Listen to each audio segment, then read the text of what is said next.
नमस्कार, आप देख रहे हैं न्यूज इंडिया। आपके साथ मैं हूं चारुल शर्मा। नेशन एट 9 में आप सभी का स्वागत है। इस बुलेटिन में हम आपको दिखाएंगे देश भर की खबरें, पूरब से लेकर पश्चिम तक की खबरें, उत्तर से लेकर दक्षिण तक की खबरें, हर प्रदेश की खबर। तो चलिए शुरुआत करते हैं खबरों के सिलसिले की। सबसे पहले बात करेंगे अमेरिका के पूर्व राष्ट्रपति डोनाल्ड ट्रंप की, जहां बीती रात पूर्व अमेरिकी राष्ट्रपति डोनाल्ड ट्रंप के पॉर्न फिल्म स्टार को सीक्रेट पेमेंट देने के मामले में मैनहट्टन कोर्ट में सुनवाई पूरी हुई।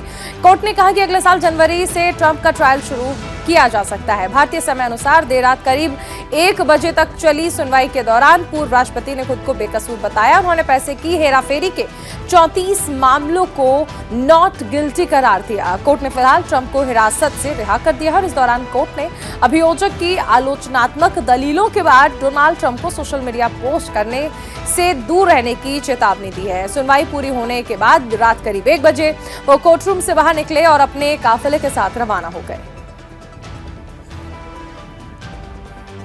बात करते हैं भूटान के राजा जिग्मे खेसर नामग्याल वांगचुक के भारत दौरे का आज अंतिम दिन है। मंगलवार को भूटान नरेश ने प्रधानमंत्री मोदी से मुलाकात की। मुलाकात प्रधानमंत्री के आधिकारिक आवास पर हुई और इस बैठक में दोनों देशों के बीच संबंध मजबूत करने को लेकर चर्चा की गई। इसके बाद जिग्मे खेसर ने राष्ट्रपति द्रौपदी मुर्मू से भी मुलाकात की। इससे पहले भूटान नरेश जिग्मे खेसर वांगचुक ने दिल्ली में भारत के राष्ट्रीय सुरक्षा सलाहकार अजीत डोभाल से भी मुलाकात की थी। भूटान के राजा जिग्मे खेसर वांगचुक 2 दिवसीय दौरे पर सोमवार को भारत पहुंचे थे। भूटान नरेश के भारत दौरे की अहमियत पर विदेश मंत्री एस जयशंकर ने कहा कि इस दौरे से दोनों देशों के संबंध मजबूत होंगे।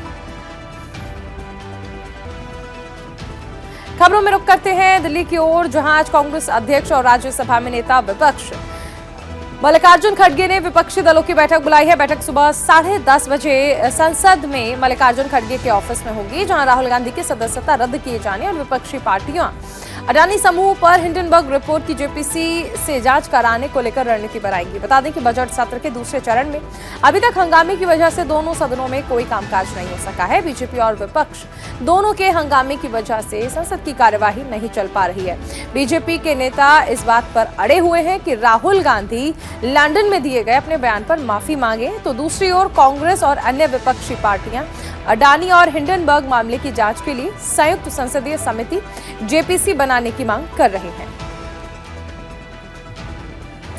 खबरों में अब रुख करते हैं उत्तर प्रदेश की ओर, जहां आज शाम 4 बजे मुख्यमंत्री योगी आदित्यनाथ की अध्यक्षता में लखनऊ में कैबिनेट की बैठक होगी। बैठक में बेसिक, माध्यमिक और उच्च शिक्षा में शिक्षकों और शिक्षेतर कर्मचारियों की भर्ती के लिए गठित होने वाले उत्तर प्रदेश शिक्षा सेवा चयन आयोग के गठन को मंजूरी मिल सकती है।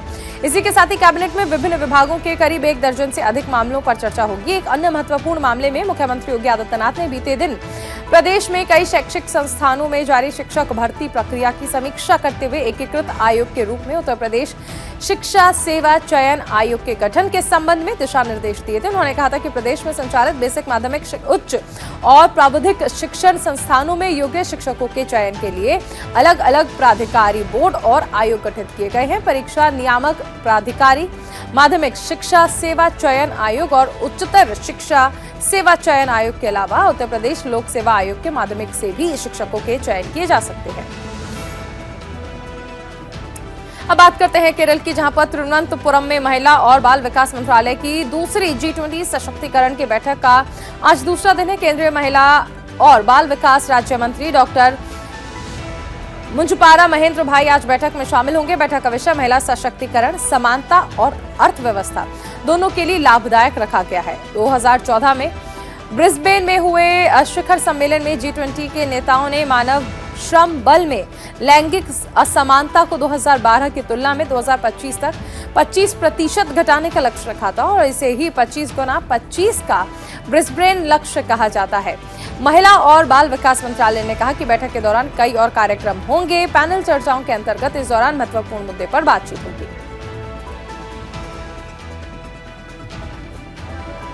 खबरों में अब रुक करते हैं दिल्ली की ओर, जहां पर आज सुप्रीम कोर्ट में एक अहम सुनवाई होने वाली है, जहां सुप्रीम कोर्ट कांग्रेस सहित 14 राजनीतिक दलों की जांच एजेंसियों के दुरुपयोग पर याचिका पर सुनवाई करेगा।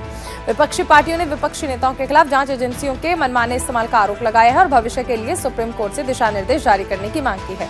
मुख्य न्यायाधीश डीवाई चंद्रचूड़ की अध्यक्षता वाली 3 सदस्यीय पीठ 5 अप्रैल को सुनवाई करेगी। न्यायमूर्ति पीएस नरसिम्हा और न्यायमूर्ति जेपी पारदीवाला भी पीठ का हिस्सा है। आपको बता दें कि वरिष्ठ अधिवक्ता अभिषेक मनु सिंघवी ने 24 मार्च को मामले की तत्काल सुनवाई के लिए याचिका का उल्लेख किया था। याचिका में आरोप लगाया गया था कि विपक्षी दलों के नेताओं और असहमति के अपने मौलिक अधिकारों का इस्तेमाल करने वाले अन्य नागरिकों के खिलाफ आपराधिक कार्रवाइयां की जाती हैं। अगली खबर दिल्ली से है, जहां आबकारी नीति मामले में मनीष सिसोदिया की जमानत याचिका पर आज सुनवाई होगी। मनीष सिसोदिया की न्यायिक हिरासत आज खत्म हो रही है। मनीष सिसोदिया को सीबीआई ने 3 अप्रैल को दिल्ली की राउज एवेन्यू अदालत में पेश किया था। कोर्ट ने सिसोदिया की न्यायिक हिरासत 17 अप्रैल तक बढ़ा दी है। बता दें कि दिल्ली आबकारी नीति मामले में सीबीआई ने मनीष सिसोदिया को 26 फरवरी को गिरफ्तार किया था। मार्च के पहले सप्ताह में उन्हें तिहाड़ जेल भेज दिया गया। इसके बाद ईडी की भी उनसे पूछताछ जारी है। आज एमके नागपाल की अदालत में सुनवाई होनी है। सिसोदिया के लिहाज से चिंता की बात यह है कि इस मामले में केंद्रीय जांच ब्यूरो की दलीलों को राउज एवेन्यू कोर्ट ने विशेष न्यायाधीश एमके नागपाल ने सही माना है। खबरों में रुक करते हैं पंजाब की ओर। भगवंत मान सरकार आज से पूरे प्रदेश में योगशाला की शुरुआत करेगी। सीएमडी योगशाला नाम से इस मुहिम की शुरुआत की जाएगी। इसके तहत सर्टिफाइड योगा इंफ्रास्ट्रक्चर इंस्ट्रक्टर्स घर घर तक योग शिक्षा पहुंचाकर लोगों को स्वस्थ बनाएंगे। इस कार्यक्रम में मुख्यमंत्री भगवंत मान और दिल्ली के मुख्यमंत्री अरविंद केजरीवाल शिरकत करेंगे। बता दें कि दिल्ली की आम आदमी पार्टी सरकार ने 2021 में दिल्ली की योगशाला कार्यक्रम की शुरुआत की थी, जिसके तहत निःशुल्क योग कक्षाएं उपलब्ध कराई गई थी। दिल्ली सरकार और उपराज्यपाल के बीच टकराव के बीच इसे पिछले साल बंद कर दिया गया। योगशाला बंद होने पर केजरीवाल ने केंद्र की मोदी सरकार और उपराज्यपाल को जिम्मेदार ठहराया था।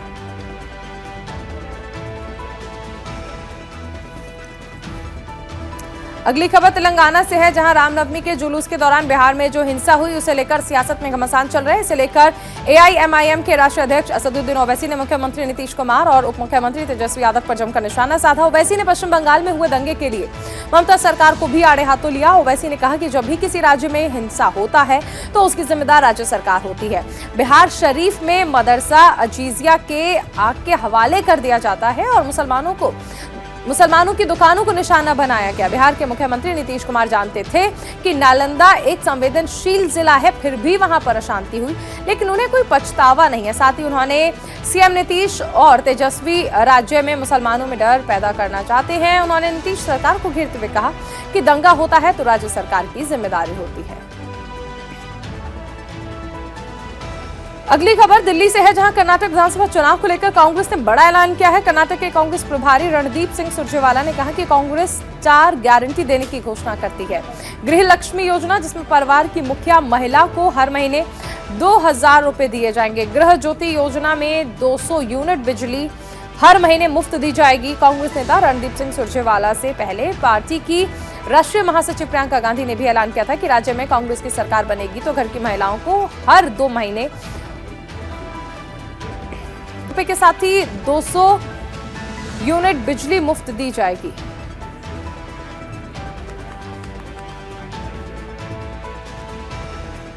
बात करते हैं आंध्र प्रदेश की, जहां पर विशाखापट्टनम में सीपीएम पार्टी के कार्यकर्ताओं ने केंद्र सरकार के खिलाफ विरोध प्रदर्शन किया। इस दौरान विरोध कर रहे लोगों ने पीएम मोदी का पुतला फूंका। साथ ही केंद्रीय वित्त मंत्री निर्मला सीतारमण, गौतम अडानी और मुकेश अंबानी के पुतले फूंके। प्रदर्शन कर रहे लोगों ने केंद्र सरकार के खिलाफ जमकर नारेबाजी की और कहा कि सरकार जनता के हितों पर ध्यान नहीं दे रही है, बल्कि उद्योगपतियों की सरकार बनकर रह गई है। बात करेंगे उत्तराखंड के मुख्यमंत्री पुष्कर सिंह धामी की। सीएम धामी ने दिल्ली में केंद्रीय वित्त मंत्री निर्मला सीतारमण से मुलाकात की। इस दौरान सीएम धामी ने वित्त मंत्री से सौंग बांध पेयजल परियोजना के लिए 1774 करोड़ रुपए की धनराशि का वित्त पोषण के तहत विशेष सहायता का अनुरोध किया। उन्होंने कहा कि इस प्रस्तावित परियोजना की कुल लागत 2021 करोड़ रुपए है, जिससे बनने से देहरादून और आसपास की लगभग 10 लाख आबादी की पेयजल समस्या का समाधान होगा। इस दौरान सीएम धामी ने राज्य में अवैध अतिक्रमण को लेकर भी बयान दिया और कहा कि अवैध अतिक्रमण जहां पर भी होगा हम सख्ती से हटाएंगे। हमने सभी को कहा है कि ऐसी जगह से खुद ही हट जाएं, वरना सरकार इसे अपने तरीके से हटाएगी। बात करते हैं पश्चिम बंगाल की, जहां पर मुख्यमंत्री ममता बनर्जी ने पीएम नरेंद्र मोदी और केंद्रीय गृह मंत्री अमित शाह पर जमकर हमला बोला। उन्होंने कहा कि बीजेपी दंगे कराती है। बिहार में केंद्रीय गृह मंत्री अमित शाह के बयान कि दंगा करने वालों को उल्टा लटकाकर सीधा कर देंगे का जवाब देते हुए कहा कि बीजेपी और बजरंग दल के लोग दंगा कर रहे हैं, क्यों नहीं उन्हें उल्टा लटकाया जा रहा है। ममता बनर्जी ने इस अवसर पर बीजेपी हटाने का नारा दिया। ममता बनर्जी ने आरोप लगाया कि बीजेपी को लोग बाहर से लाकर दंगा करा रहे हैं, वे बंदूक लेकर जुलूस में डांस कर रहे हैं, भगवान राम के नाम को बदनाम कर रहे हैं। ममता बनर्जी ने कहा कि अभी भी ये नहीं भूली हुई दीदी ओ दीदी, वो भूली नहीं है, वो छोड़ेंगी नहीं। जब ममता बनर्जी को पराजित नहीं कर पाए तो नंदीग्राम में वोट लूट लिया, इसके खिलाफ वो कोर्ट में गई, वो नहीं छोड़ेंगी। खबरों में एक बार फिर से रुक करते उत्तर प्रदेश की ओर, जहां पर सीएम योगी आदित्यनाथ ने शिक्षकों की भर्ती में पारदर्शिता लाने की दिशा में एक बड़ा कदम उठाया। सीएम योगी ने सभी प्राइमरी, सेकेंडरी स्कूल और मदरसों के शिक्षकों के चयन के लिए एक नया एकीकृत आयोग गठित करने के आदेश दिए हैं। इसके गठन के बाद राज्य के सभी प्राइमरी, सेकेंडरी स्कूल और टेक्निकल कॉलेजेस के साथ साथ मदरसों और अल्पसंख्यक शिक्षण संस्थानों में इसी आयोग के जरिए शिक्षकों की भर्ती की जाएगी। ये आयोग ही शिक्षक पात्रता परीक्षा यानी टीईटी के परीक्षा का आयोजन भी कराएगा। मुख्यमंत्री ने अधिकारियों को नए आयोग के स्वरूप, अध्यक्ष और सदस्यों की अर्हता, आयोग और शक्तियों के कार्य के संबंध में रूपरेखा तय करते हुए आवश्यक प्रस्ताव पेश करने को कहा। अगली खबर मध्य प्रदेश से है, जहां पर बीते दिन मुख्यमंत्री शिवराज सिंह चौहान की अध्यक्षता में कैबिनेट बैठक आयोजित की गई। बैठक में कई अहम प्रस्तावों को मंजूरी दी गई है।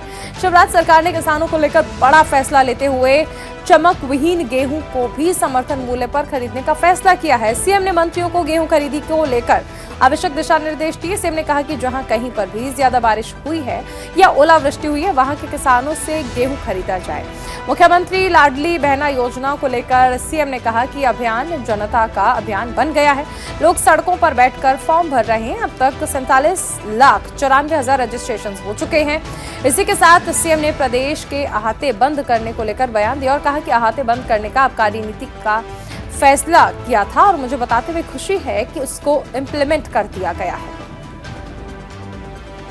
अगली खबर झारखंड से है, जहां पर आज सीएम हेमंत सोरेन रांची के रिम्स में अकादमिक भवन सहित कई भवनों का उद्घाटन करेंगे। अकादमिक भवन के उद्घाटन के बाद 2 कैथ लैब मशीन, एक 4D इको मशीन और 128 स्लाइस के सिटी मशीन का उद्घाटन करेंगे। दोपहर 12:30 बजे मुख्यमंत्री रिम्स पहुंचेंगे। उद्घाटन समारोह के बाद वो यहां स्वास्थ्य विभाग के कर्मियों के बीच नियुक्ति पत्र बांटेंगे।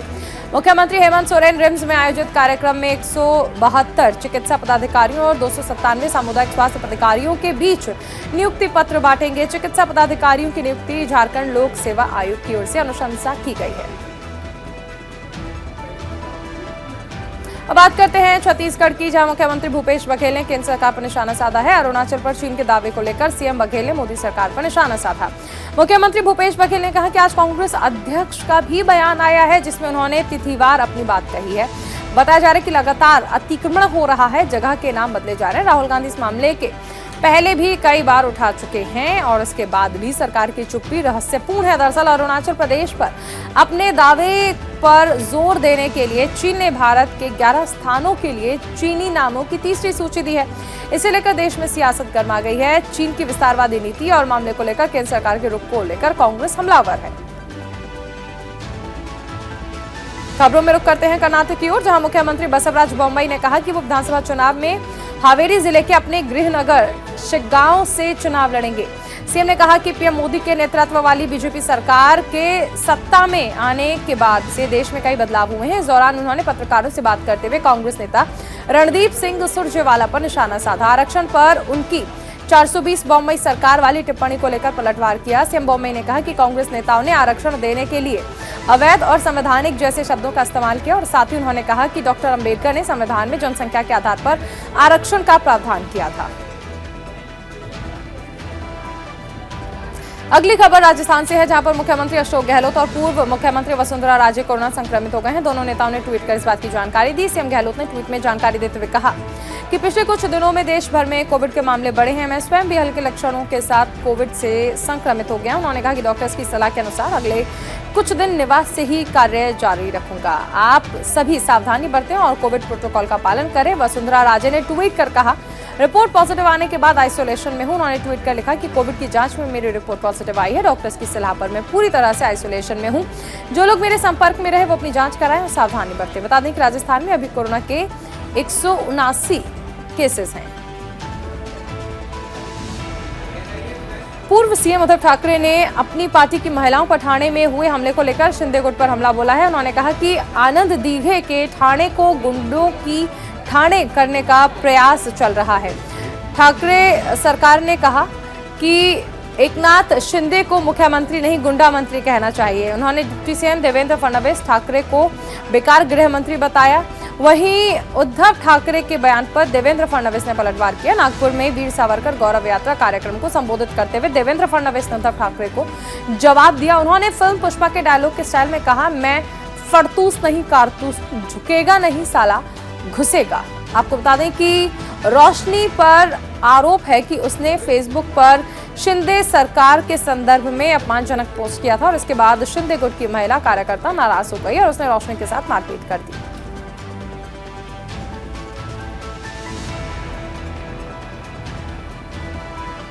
खबरों में रुक करते हैं सिक्किम की ओर, जहां पर बीते दिन राजधानी गैंगटॉक में हिमस्खलन से 7 टूरिस्ट की मौत हो गई है। मरने वालों में 4 पुरुष और 2 महिलाएं और 1 बच्चा शामिल है, जबकि 20 लोगों के घायल होने की खबरें हैं। घायलों को इलाज के लिए अस्पताल में भर्ती करा दिया है। घटना सुबह गैंगटॉक के नाथुला दर्रे से जोड़ने वाले जवाहरलाल नेहरू मार्ग पर हुई है।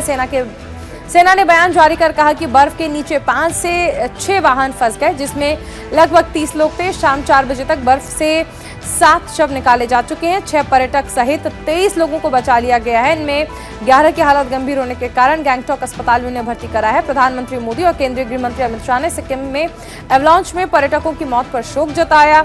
हादसे वाले इलाके में 13वें माइलस्टोन तक जाने का पास जारी किया जाता है। इसके आगे जाने की परमिशन नहीं होती। बताया जा रहा है कि सैलानी जवाहरलाल नेहरू मार्ग पर 14वें माइलस्टोन तक चले गए और वहीं यह हादसा हुआ। खबरों में रुक करते हैं जम्मू कश्मीर की ओर, जहां गुलाम नबी आजाद ने कांग्रेस के शीर्ष नेतृत्व को फिर से कटघरे में खड़ा किया। उन्होंने इस बात को सिरे से खारिज किया कि बीजेपी का G23 गुट बीजेपी का करीबी है। आजाद ने इसे बचकाना करार दिया। आजाद ने कहा कि वो कांग्रेस को एक्सपोज करके पूरी तरह खत्म नहीं करना चाहते हैं। उन्होंने कहा कि कांग्रेस की लीडरशिप के साथ उनके मतभेद हो सकते हैं, लेकिन कांग्रेस की विचारधारा और पूर्व की पार्टी लीडरशिप के साथ उनके मन में कोई मलाल नहीं है। और साथ ही उन्होंने प्रधानमंत्री मोदी की तारीफ भी की। पीएम मोदी को उन्होंने असली राजनेता बताया। पूर्व कांग्रेस नेता ने कहा कि पार्टी में काफी बदलाव आ गया है। नेहरू, राजीव गांधी, इंदिरा गांधी झटकों को सहन कर सकते थे, उनमें सहन शक्ति थी, उन्हें जनता का समर्थन का सम्मान था। समय के साथ अपने काम को वो पलट सकते थे, लेकिन मौजूदा कांग्रेस नेतृत्व का लोगों पर कोई प्रभाव नहीं है।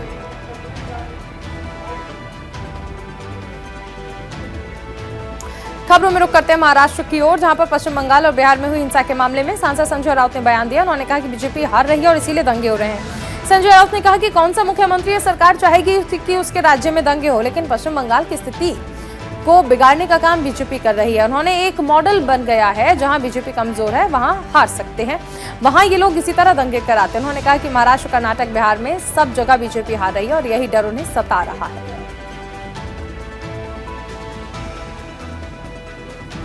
खबरों में रुक करते हैं गुजरात की ओर, जहां पर रामनवमी के जुलूस पर पथराव को लेकर गृह राज्य मंत्री हर्ष सांघवी ने कहा कि पथराव के बाद वडोदरा से भागकर छिप गए लोगों का पता लगाया जाएगा और उन्हें न्याय के कटघरे में लाया जाएगा। ऐसे लोगों के ऊपर सख्त से सख्त कार्रवाई की जाएगी।